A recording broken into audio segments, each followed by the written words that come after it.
Isso é mais para a área da sociologia. Eu não falei realmente da sociologia. Enfim, era uma época realmente que estava explodindo as coisas. A sociologia, como vocês sabem, ou melhor, se vocês não sabem, ela foi criada, foi idealizada por Auguste Comte. Junto com ela veio a ideia de positivismo. A sociologia, segundo a ele, teve um nome diferente. Era física social. E mais pra frente a gente vai ver o porquê que tinha esse nome. Vamos voltar pro assunto agora. Voltando a confirmar, a epistemologia seria o conhecimento filosófico da ciência. A teoria filosófica. Não vem falar que é ciência não, puta que pariu, mano. Como filosofia, ela seria aquela ansiedade de saber, a ansiedade de você ter mais conhecimento.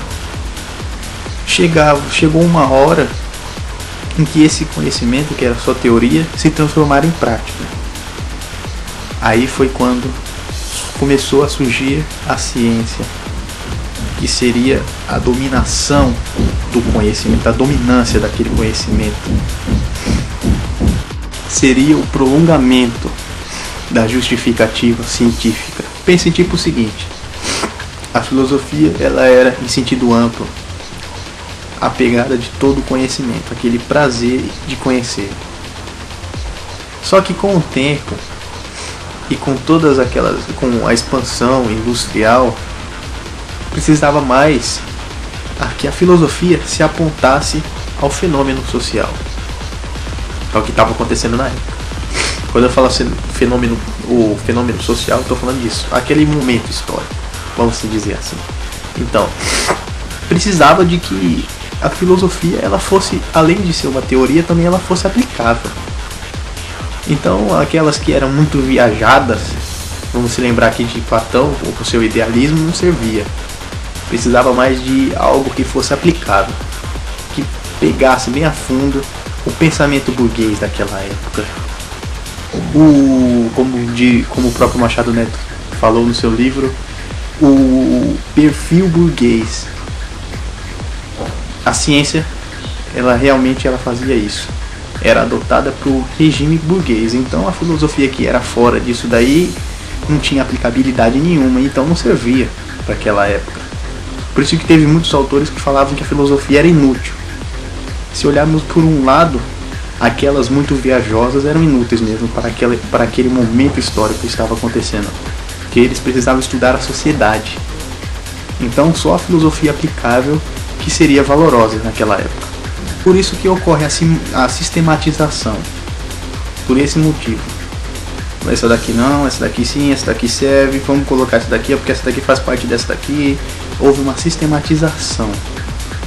Foi aí que houve a epistemologia. Foi a motivação vital que levou o homem à ciência. Como tem uma frase muito bem colocada no livro que fala: nós não usamos o pensamento só para pensar, usamos o pensamento para sobreviver. Tá aí a diferença muito grande, que eu achei perfeita essa frase também. Então a ciência, ela tem um certo distanciamento da filosofia. Por mais que estejam juntas, ela se distanciou por um motivo. A filosofia, ela cuida muito de valorações, ética, estética, esses tipos de coisa.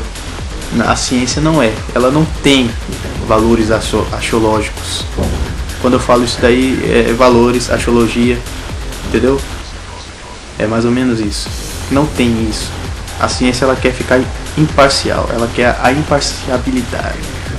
Imparcialidade, sei lá o nome dessa porra, mano. Ela quer ser imparcial e já era. Vamos colocar uma palavra melhor, vai? Ela quer ser neutra, ela quer a neutralidade da coisa. No caso, ela...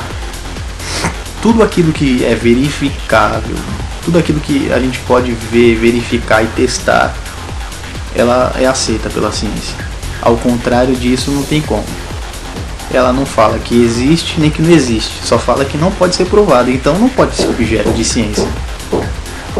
É mas nós não devemos esquecer do valor existencial que foi dado depois, naquela época. O homem e o seu dever ser. Se não fosse a filosofia, isso não teria existido.